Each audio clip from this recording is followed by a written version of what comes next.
PM Shri പദ്ധതി മരവിപ്പിക്കാൻ തീരുമാനിച്ചിട്ടും കേന്ദ്രം പണം അനുവദിച്ചു തുടങ്ങിയതിന്റെ ആശ്വാസത്തിൽ വിദ്യാഭ്യാസ വകുപ്പ്. മറ്റൊരു കേസ് പരിഗണിക്കവേ നാടകീയമായാണ് SSK ഫണ്ട് അനുവദിക്കുമെന്ന് കേന്ദ്രം സുപ്രീം കോടതിയെ അറിയിച്ചത്.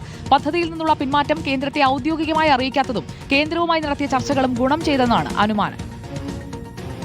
ഭിന്നശേഷി കുട്ടികളെ പഠിപ്പിക്കുന്ന സ്പെഷ്യൽ എഡ്യൂക്കേറ്റർമാരുടെ സ്ഥിര നിയമനവുമായി ബന്ധപ്പെട്ട കേസാണ് സുപ്രീം കോടതി പരിഗണിച്ചത്. സമഗ്ര ശിക്ഷാ പദ്ധതിയുടെ കീഴിൽ വരുന്നതാണിത്. എന്തുകൊണ്ട് നിയമനം നൽകുന്നില്ലെന്ന കോടതിയുടെ ചോദ്യത്തിന് ഉത്തരമായി കേന്ദ്രം ഫണ്ട് നൽകാത്തതിനാൽ പണമില്ലെന്ന മറുപടി കേരളം നൽകി. പണം കൊടുക്കാത്തത് എന്താണെന്ന ആദ്യ ചോദ്യത്തിന് തന്നെ ഫണ്ട് നൽകാമെന്ന് കേന്ദ്രത്തിന് വേണ്ടി ഹാജരായ additional solicitor general Aishwarya Bhati മറുപടി നൽകുകയായിരുന്നു.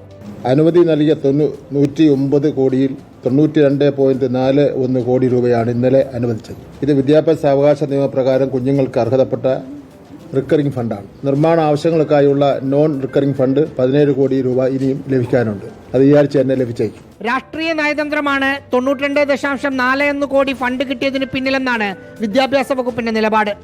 തടഞ്ഞുവച്ച ഫണ്ട് കേരളത്തിന് നൽകാമെന്ന രാഷ്ട്രീയ തീരുമാനം BJP കേന്ദ്ര നേതൃത്വം എടുത്തതുകൊണ്ടാണ് പണം ലഭിച്ചതെന്ന് CPIM നേതൃത്വവും വിലയിരുത്തുന്നുണ്ട്.